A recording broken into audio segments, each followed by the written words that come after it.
हर्षित landmark, सपनों का घर जैसा आप चाहते हैं हम बनाते हैं। 1, 2 एवं 3 BHK ready position flats. Call 9827321321।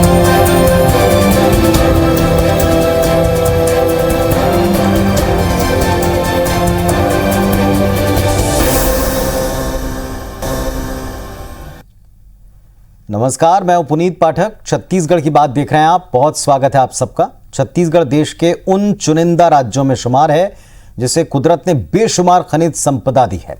खास तौर पर कोल और आयरन जैसे प्रमुख खनिज संसाधन से प्रचुर मात्रा में यह धरती पूरी तरह से संपन्न है और इसे बेचकर सरकार अपनी जेब भरती है। लेकिन प्रदेश में जब से कांग्रेस की सरकार सत्तासीन हुई, खदानों और माइनिंग को लेकर केंद्र और राज्य सरकार के बीच में कई दफा टकराव की स्थिति दिखी है। एक बार फिर से राज्य सरकार ने केंद्र पर कोल और आयरन ब्लॉक की नीलामी के लिए दबाव डालने का आरोप लगाया। हालांकि बीजेपी इसको सिरे से खारिज करती है। सबसे पहले एक रिपोर्ट देखिए, फिर दोनों पक्षों को सुनेंगे।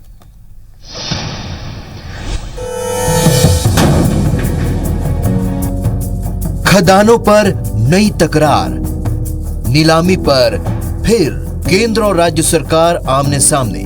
पिछले कुछ समय में केंद्र की मोदी सरकार ने खनिज संसाधनों के आवंटन, नीलामी सहित कई दूसरी प्रक्रियाओं में बदलाव किए हैं, जिसका विरोध गैर भाजपा शासित राज्यों में देखने को मिला। इनमें छत्तीसगढ़ की कांग्रेस सरकार भी शामिल है, जो पिछली रमन सरकार और मौजूदा केंद्र सरकार की अपनाई नीतियों पर सवाल उठा रही है। जैसे दंतेवाड़ा के बेलाडीला के 13 नंबर के ब्लॉक को लेकर विवाद खत्म भी नहीं हुआ था कि छत्तीसगढ़ के कोल ब्लॉक में राज्य की हिस्सेदारी नहीं होने से संबंधित नियमों से भी राज्य सरकार खफा है।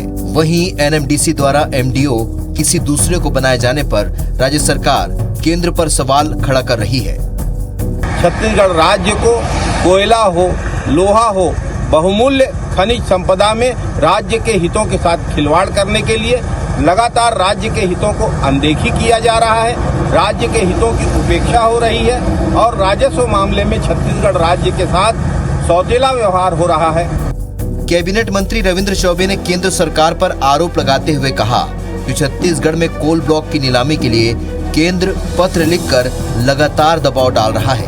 हालांकि राज्य सरकार सोच समझकर ही निर्णय लेगी। कांग्रेस के आरोपों पर नेता प्रतिपक्ष धर्मलाल कौशिक ने जवाब देते हुए कहा कि केंद्र सरकार राज्य पर कोई दबाव नहीं बना रही है। कांग्रेस सरकार बेमुद्दा केंद्र सरकार पर दोष मढ़ रही है। स्टील प्लांट को जो जरूरत होगी उसको शेष रखने के बाद ही कोई नीलामी की बात हो सकती है। मैं ऐसा समझता हूं कि केंद्र सरकार ने जो लगातार अब उसको पत्र व्यवहार कहें या दबाव बनाया हुआ है इस प्रकार से जो ऑक्शन के बारे में, तो राज्य सरकार उसको सोच समझ के ही उसमें फैसला लेगी। इनको कोई दबाव में आने की आवश्यकता नहीं है। जो छत्तीसगढ़ के हित में वो काम करने चाहिए। ये महज एक केंद्र सरकार को बदनाम करने के लिए और अपनी विफलता को छिपाने के लिए आरोप लगाने वाली सरकार है। कोई किसी से जबरदस्ती दस्तखत नहीं करा सकते और आपको लगता है छत्तीसगढ़ के हित में नहीं है तो आपको दस्तखत नहीं करना चाहिए। वैसे ये पहली बार नहीं है जब छत्तीसगढ़ में माइनिंग के मुद्दे पर केंद्र और राज्य सरकार आमने सामने हो। इससे पहले वन मंत्री मोहम्मद अकबर ने भी केंद्रीय मंत्री को पत्र लिखकर हसदेव अरण्य और मांड नदी के जल ग्रहण क्षेत्र और प्रस्तावित हाथी रिजर्व की सीमा में आने वाले क्षेत्रों में स्थित कोल ब्लॉकों को नीलाम नहीं करने की मांग कर चुके हैं। अब सवाल यह है कि खदानों पर नई तकरार का अंत कैसे होगा, क्योंकि केंद्र और राज्य दोनों का इसे लेकर अपनी ही दलीलें हैं। सौरभ सिंह परिहार, IBC 24 रायपुर। तो सत्ता पक्ष का कहना है कि केंद्र एक बार फिर से दबाव बना रहा है, लेकिन हम सोच समझकर कोई फैसला लेंगे। तो विपक्ष कहता है कि ये केवल केंद्र की सरकार को बदनाम करने का काम करते हैं और यहां उन्हें कोई नहीं रोक रहा या कोई जबरदस्ती नहीं कर रहा। उन्हें अपने हिसाब से राज्य के हित को ध्यान में रखते हुए इस पर आगे बढ़ना चाहिए। दोनों पक्षों को सुनने और समझने का वक्त है। ये पहली बार नहीं हुआ, अब की बार फिर से ये स्थिति बनी है। तो इस पर क्या और किस तरह से सरकार आगे बढ़ेगी, सत्ता पक्ष पर का इस पर क्या कहना और विपक्ष इसमें क्या तर्क रखता है, ये इस मंच पर हम सुनेंगे। हमारे साथ इस वक्त चंद्रशेखर शुक्ला जी हैं। भारतीय जनता पार्टी ने जो बात की है उस पर कांग्रेस पार्टी का एक जिम्मेदार नेता के नाते क्या कमेंट है हम उनसे लेते हैं। चंद्रशेखर शुक्ला जी नमस्कार, बहुत बहुत स्वागत है आपका इस मंच पर। जो सत्ता पक्ष का ये कहना है कि एक बार फिर से माइनिंग को लेकर दबाव बनाने की कोशिश है, यहाँ की संपदा, यहाँ के खनिज पदार्थ इस संपदा का दोहन करने को लेकर दबाव है। क्या स्थिति बताएं आप आपके मुताबिक? देखिए पुनीत जी, छत्तीसगढ़ को प्रकृति का बड़ा वरदान मिला है और छत्तीसगढ़ महतारी के संरक्षण का दायित्व जिनको पूर्व में था उन्होंने किया नहीं, उन्होंने सब कुछ बेच डाला। और जिस प्रकार माननीय देश के प्रधानमंत्री माननीय नरेंद्र मोदी जी बोलते हैं मैं देश नहीं बिकने दूंगा, तो लोग सोचते थे कि देश नहीं बिकने दूंगा बोलते, लेकिन वास्तव में उनका आशय और उद्देश्य ये होता था कि मैं बेचूंगा। तो उसी तर्ज पर भारतीय जनता पार्टी और वो आज भी सत्ता इनके हाथ से चली गई है, लेकिन छत्तीसगढ़ के खनिज पदार्थ का मोह जो है छूटा नहीं है, क्योंकि अपने जो दो आका है अदानी अंबानी उनको खुश करना है। कभी बैलाडीला के लोग खदान देने की बात करते हैं, कभी रावघाट बेचने की बात करते हैं। पुनीत जी आपने देखा होगा कम्बोकस पूरा छत्तीसगढ़ अभी हाथियों से परेशान है। और ये हाथी आए कहां से, इसमें अनुसंधान होना चाहिए कि बहुत बड़ा विषय है कि हसदेव और अरण्य नदी के बीच का जो वनाक्षी क्षेत्र था, जो जंगल भूमि थी, जो लेमरू परियोजना कहलाता था, वहां हाथियों को बसेरा हुआ करता था। लेकिन जब से वो एरिया को कोल ब्लॉक के लिए अपने आवंटित कर दिया है, वहां से सारे हाथी आज जंगलों को छोड़ के शहरों में आ गए हैं, और जिससे पूरा जल जीवन आम जन मानस, किसान तो छोड़िए, आम जन जीवन ही परेशान है। सैकड़ों लोगों की जो हाथ जान ले चुके हैं हाथी, आप उनके साथ कुछ नहीं कर सकते। इसी प्रकार जंगल के सारे जानवरों को, जंगल की सारी भूमि को ये बर्बाद कर देंगे तो प्रदेश का क्या हाल होगा। ये अपने चंद स्वार्थ के लिए और चंद उद्योगपतियों को, मित्रों को खुश करने के लिए ये पुनः छत्तीसगढ़ के कोल ब्लॉक को, आयरन ब्लॉक को बेचने के लिए आतुर है। रावघाट योजना भिलाई स्टील प्लांट की योजना है, वो भिलाई स्टील प्लांट के लिए सुरक्षित है, लेकिन ये उसको भी बेच डालना चाहते हैं। एनएमडीसी और आपका बैलाडीला, ये हमारे छत्तीसगढ़ की संपदा है, इसका लाभ हमें मिलना चाहिए, लेकिन ये कुछ चंद स्वार्थ में, कुछ चंद पैसों के लिए ये सब कुछ को बेच डालना चाहते हैं। और जैसे कि मैंने कहा कि इनका जो शब्द हुआ करता था देश नहीं बिकने दूंगा, तो भारतीय जनता पार्टी का मूल उद्देश्य था कि हम ही बेचेंगे और कोई और नहीं बेचेगा। चलिए, तो यहां ये आरोप है कि इसे लगातार बेचने का प्रयास या इस पर लगातार दबाव बनाने का प्रयास किया जा रहा, लेकिन हमारे साथ में कुछ ही देर में केदार कश्यप जी, पूर्व मंत्री छत्तीसगढ़ शासन के, जो भारतीय जनता पार्टी का यानी विपक्ष की बात करेंगे, वो हमारे साथ में जुड़ रहे हैं। केदार जी, अगर आप सुन पा रहे हो मुझे, तो विपक्ष ने कहा जरूर है प्रतिक्रिया में कि आप अगर प्रदेश के हित में नहीं तो आप कहीं दस्तखत ना करें, लेकिन सत्ता पक्ष का साफ साफ कहना है कि केंद्र लगातार पत्राचार के जरिए दबाव बनाने की कोशिश करता है। देखिए, राज्य सरकार यहाँ पर जिस तरीके से चाहे वो एक्शन करता हो या फिर उनको जो रायल्टी मिलती है, कहीं ना कहीं से इस मामले को लेकर के इनकी पूरी तरीके से दोहरी नीति है। राज्य सरकार आज यहाँ पर बस्तर में जो ब्लॉक ए और ब्लॉक बी का जो करते हैं, इन लोगों ने वो किया है और 29 तारीख का इसका टेंडर है, और उसी तरीके से कांकेर के करते हैं 2 खदानों का। तो कहीं ना कहीं से एक तरफ तो जब वो कहते हैं कि अडानी के जब उसको लिया था वहां पर, जब एनसीएल के माध्यम से, तो उस प्रक्रिया में इन्होंने कहा कि हमने कहते हैं केंद्र सरकार ने अडानी को खदान को बेचा। आज जब कहते हैं ये स्वयं कहते हैं उस वहां पर ब्लॉक ए और ब्लॉक बी को जब वो कर रही है, तो क्या राज्य सरकार उनको खैरात में दे रही है कि सौगात में दे रही है, ये इस बात को स्पष्ट करना चाहिए। ये एक तरफ अपने लिए कहते हैं, अलग बात करते हैं, और केंद्र जब करती है तो दूसरा बात करते हैं। तो कहीं ना कहीं से इनका ये दोहरा मापदंड इस तरीके से नहीं चलेगा, लोग सब समझ रहे हैं। और केंद्र सरकार कोई दबाव नहीं बना रही है, और ये केवल आरोप लगाना जान रहे हैं, आरोप लगा करके अपने बातों को इतिश्री करना चाह रहे हैं। और कहीं ना कहीं से मुझे लगता है कि ये लोग इस मामले में पूरी तरीके से बचना चाहते हैं और पूरे तरीके से आरोप डालते हैं, केंद्र सरकार पर मरना चाहते हैं।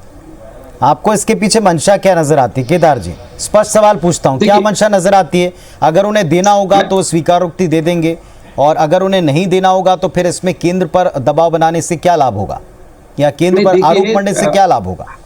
अभी देखिए, इन लोगों ने क्या यहाँ पर तो स्टेट में तो इन लोगों ने किया ना कि टेंडर तो किया है, 4 कहते हैं खदानों का इन लोगों ने टेंडर तो किया है, और उस पे इन लोगों ने किस आधार पे किया है, क्या उसके मापदंड है, ये तो तय करना चाहिए। वहां पर जब बड़ी बड़ी बातें करते हैं कि पिछले बार कहा कि वहां पर ग्राम सभा नहीं हुई और उसके माध्यम से जिस तरीके से उन्होंने कहा कि खदान को दिया गया, सरकार इनकी है, ये लोग चाहे तो किसी भी तरह कर सकते हैं। आज जब उन लोगों ने खदान वहां पर किया है, टेंडर पिलाया है, तो वहां के जितने भी ग्राम आ रहे हैं उन ग्रामों में क्या इन लोगों ने खदान के लिए वहां पे स्वीकृति ली है? क्या वहां ग्राम सभा हुआ है? क्या पैसा एक का पालन इन्होंने किया है? क्या इन सब बातों को लेकर के इनको जवाब देना चाहिए। वहां पर कामालूर, पंडेवार है, जिरका है और गोंडपाल है, केसापुर, ऐसे जो ग्राम है वो उस ग्राम वहां पर आ रहे हैं और राज्य सरकार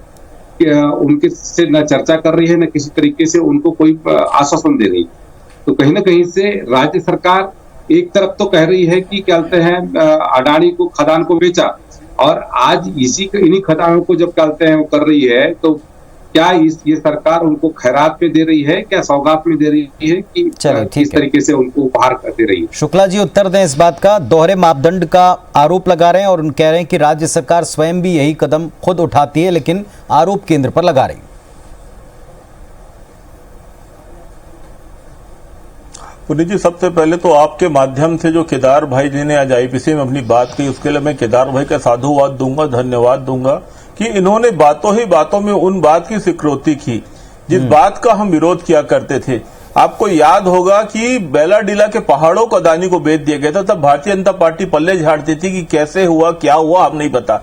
लेकिन आज केदार भाई ने स्वीकार कर लिया कि हमारी सरकार ने जब अडानी को वो जमीन बेची थी जो आदिवासियों की स्मारक थी, संरक्षित भूमि थी, जिसका विरोध कांग्रेस ने किया था, आज केदार भाई ने उस बात को स्वीकार कर लिया सार्वजनिक रूप से कि हमने बेचा था। जिस बात को लेकर बस्तर में हमेशा संशय था, उस बात को केदार भाई ने आज सार्वजनिक रूप से स्वीकार कर लिया कि बीजेपी ने, रमन सिंह जी ने और केदार जी ने बेचा था। केदार जी इसलिए बोल रहा हूं मैं विशेषकर क्योंकि केदार जी आदिवासियों के, वनवासियों के नेता बनते हैं और आदिवासी वनवासियों को जो उन्होंने हनन किया है और जिसको उन्होंने सार्वजनिक रूप से स्वीकार किया है, इसके लिए मैं सर्वप्रथम आपके माध्यम धन्यवाद दूंगा। दूसरी बात उन्होंने कहा जिस टेंडर की, तो जिस जमीन की भूमि की टेंडर की बात हो रही है वो केंद्र सरकार से अनुमति होने की बात आई। हम सारे खदान का विरोध नहीं कर रहे हैं, हम उन खदानों का विरोध कर रहे हैं जहां पे जंगली जानवर, जहां पे वन क्षेत्र, जहां पे भूमि की खराबी होने की, जहां नदियों के बांध के खराबी होने का प्रभाव है। हम खुद चाहते उत्खनन हो, उत्खनन होगा, माइनिंग होगा, माइनिंग का जो वरदान है, रतन गर्भा जो भूमि है, हम तो खुद उसके पक्ष में है, लेकिन किस स्तर पर हो यह बात तय होनी चाहिए। केंद्र सरकार जो चाहती है मनमाने खदान खोद के अदानी को देना चाहती है। उनको इस बात से कोई मतलब नहीं कि वहां के जंगल का क्या होगा, वहां के वन्य प्राणी का क्या होगा, वहां बहने वाली नदियों का क्या होगा, बने हुए बांधों का क्या होगा। आप जाके देखिए सतरंगा जैसा बड़ा बांध, यदि लेमरू जैसी परियोजना चालू होगी तो सतरंगा जैसा बांध समाप्त हो जाएगा। तो ये सब चीजें हैं जो भारतीय जनता पार्टी दोहरा मार्डअप की बात करती। दूसरी बात, अभी एक बात धर्मलाल कौशिक जी ने और कही कि अनुमति देना हो तो दो, दबाव किसने डाला? मैं कह रहा हूं खुलेआम कि भारतीय जनता पार्टी, केंद्र सरकार दबाव डालती है। दबाव डालने के 100 तरीके होते हैं। हमारा 30,000 करोड़ रुपए, चाहे वो जीएसटी का हो, चाहे बिजली का हो, चाहे पानी का हो, चाहे वो कोयला का हो, इन्होंने रोक रखा है और ये दबाव भी उसी का एक परिणाम है कि जो पैसा रोक रखा है। तो ये सब जो चीजें हैं, ये दबाव की प्रक्रिया होती है, कोई मारपीट करने नहीं आता। दबाव के 100 तरीके होते हैं। ये बार बार छत्तीसगढ़ को हरास करना, धान से इथेनॉल ना बनने देना, धान खरीदी नहीं होना, आर्थिक रूप से तोड़ना, ये सब दबाव की प्रक्रिया होते हैं। दबाव कैसे डाला जा रहा है ये भी बताया, और आप कुछ कहना चाह रहे थे, उनको उत्तर देना चाह रहे थे, वो भी दे सकते हैं। देखिए, अभी हमारे जो माननीय बंधु हैं, उन्होंने यहाँ पर इस तरीके से अपना विषय रखा। एक तो पहली बात, इनको विषय की जानकारी है नहीं। पहली बात यह है कि अडानी को डायरेक्ट गवर्नमेंट ने नहीं दिया, वो तो कहते हैं जो लोएस्ट प्राइस पे वो जो माइनिंग का कार्य है ये एमडीसी के माध्यम से उन्होंने किया है, खनन का कार्य लिया है, ये डायरेक्ट उसमें नहीं लिया। और यदि ये कहते हैं दिया, कैसे दिया, क्यों दिया, क्या क्या करके दिया, वो बता दीजिए। वो बेचा गया है, तो आज सरकार भैया कैसे दिया, क्यों दिया और क्या क्या करके दिया, वो भी बता दीजिएगा। ना वहाँ ग्राम सभा कर रही है, ना वहाँ पर कहते पेशा कानून का पालन हो रहा है। वहां पर लगभग कहते हैं 78 ब्लॉक ए में 78 हेक्टेयर कहते हैं जमीन जा रही है। उसी तरीके से ब्लॉक बी में लगभग 400 से ऊपर कहते हैं हेक्टेयर जमीन जारी है, तो वहां पर वहां के लोगों को अपने उसमें क्यों नहीं लिया, ये सरकार को जवाब देना चाहिए। केदार जी, और एक स्पष्ट बात जो यहाँ इस मंच के ऊपर उन्होंने रखी कि हर खदान का, हर क्षेत्र का विरोध नहीं, उन क्षेत्रों का, उन खदानों का, उन जगहों पर उत्खनन का विरोध या उसके लिए संकोच है या उसके लिए मनाही है जहां से एक बहुत बड़ा क्षेत्र, जनजीवन, वन्य प्राणी, ये सब कुछ प्रभावित होते हैं। बीजेपी की क्लियर इस पर मंशा क्या है? प्रदेश इकाई की इस पर क्लियर खुद की राय क्या है? इस मंच पर भी चंद्रशेखर शुक्ला जी बार बार कह रहे हैं कि सब जगहों का विरोध नहीं है, उन जगहों का है जहां पर जनजीवन को खतरा है, जहां पर पूरा इकोसिस्टम, इको बैलेंस बिगड़ सकता है। इस पर बीजेपी क्या सोचती है? ये होना चाहिए, नहीं होना चाहिए, स्पष्ट राय क्या है?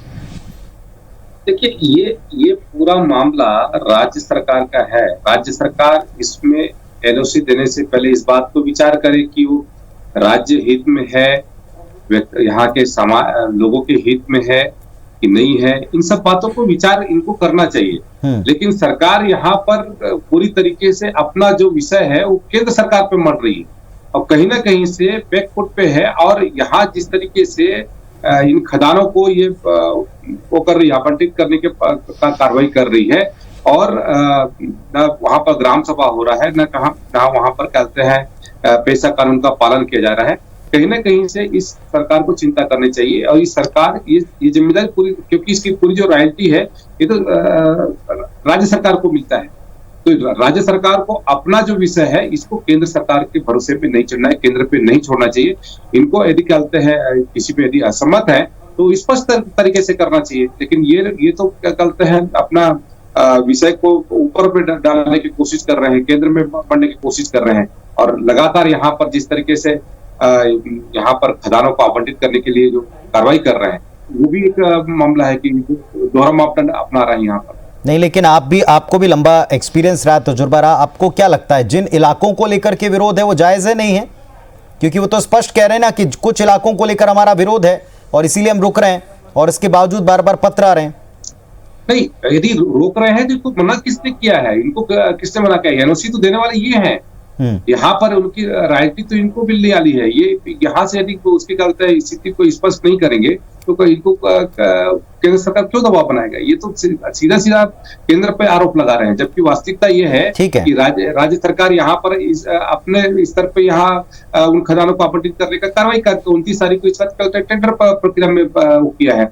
यहाँ पर क्या खैरात बांटने के लिए थोड़ी ये कर रहे हैं, ये भी तो वही काम उस पर कर रहे हैं, तो ये क्यों इस पे कर रहे हैं? इस बात का जवाब इनको देना चाहिए। या तो फिर क्या होता है नगर नारी शुक्ला जी उत्तर देंगे केदार जी की बातों को उसको चालू करने की कोशिश कर रहे हैं। नगरनार प्लांट चलाने के लिए मेरा आरोप है कि नगरनार प्लांट चलाने के लिए ये खदान आवंटित करने का काम कर रहे हैं। कि केदार भाई जिस बात को खैरात बोल रहे हैं, खैरात बांटने के लिए कोई काम नहीं कर रहे, ये तो अपने मालिकों का मूल्यों का चुकारा कर रहे हैं, अडानी जी का मालिक का चुकारा कर रहे हैं। और मुझे बहुत अच्छा लग रहा है आज आपके चैनल बैठ के पुनः कह रहा हूं कि 15 साल तक जिनको पेशा कानून याद नहीं आया अब उनको पेशा कानून भी याद आने लगा। जिन्होंने पेशा के नाम पे, आदिवासियों के नाम पे कुछ भी नहीं किया, बस ऐसा तैसा किया, अब उनको पेशा कानून याद आने लगा, उनको सारी नियम अधिनियम याद आने लगी जो आदिवासियों की हित की होती थी। जब तक उनके हाथ में अधिकार था, जब तक उनके हाथ में पावर था, जब तक उनके हाथ में 4 आदमियों को भला करने की क्षमता थी, तब तक उनको सारे कानून दरकिनार नजर आए। और आज जब सब कुछ जमीन लुट गई है तब वो छत्तीसगढ़ को बेचने निकले हैं। इस बात के लिए ना तो उनको बस्तर माफ करेगा, ना आदिवासी भाई माफ करेंगे, ना वनवासी माफ करेंगे। और रही बात आरोप की, तो हाँ हम आरोप लगा रहे हैं, आप छत्तीसगढ़ की मातृभूमि को, हमारी संपदा को नहीं बेच सकते और ना हम आपको बेचने देंगे। लेकिन बात दबाव की है तो दबाव तो आप डाल रहे हैं, और मैंने बताया दबाव कई प्रकार से डाल रहे हैं, चाहे वो हमारे धान ना लेके, चाहे वो ना हमें दाल ना बना देके, कई प्रकार के दबाव डाल रहे हैं। कांग्रेस सरकार कर रही है। आज इन्होंने कहा था कि हम कर्ज माफ कर देंगे, आज एक भी हम तो विरोध कर रहे हैं, पहले हमारे लोगों को डाल दिया है। लगभग हमारे यहाँ पर 70,000 करोड़ का बोझ यहाँ पर इन्होंने डाला है। और ये तो दोहरा मापदंड की बात करते हैं, यहाँ पर कहते हैं जो इन लोगों ने टेंडर किया है, आखिरी किस आधार पे किया है? क्या ये नगरनार असली चेहरा तो आपको उजागर हो गया। आपने बताया कि कैसे अदानी अंबानी को आपने प्लांट नहीं देता पलट लगा, आपने तो सार्वजनिक रूप से भारतीय जनता पार्टी ने यहाँ आपने पर तो आपने सार्वजनिक रूप से स्वीकार किया आज इस मंच में। इन्होंने बल्कि आपने उसका तो माना उल्लंघन ना कि करते हुए आपने बेच आज दिया जितने भी था। गोल्ड खनिज है, रेत है, मुरुम है, चलिए कुल मिलाकर फैसला राज्य सरकार को लेना है। राज्य सरकार के मुताबिक अगर इस पर केंद्र का दबाव है तो विपक्ष ये भी कह रहा है लगे हाथ कि आप दबाव में ना आए, जो राज्य के हित में हो, जो राज्य की जनता के हक में हो वैसे कदम उठाए। लेकिन राज्य अगर अपना हक मांगता है तो फिर प्रश्न क्यों उठाए जाते हैं, इस बात का जवाब जनता को जरूर देना पड़ेगा, दोनों पक्षों को देना पड़ेगा। बहुत धन्यवाद आप दोनों का जुड़ने के लिए। नमस्कार।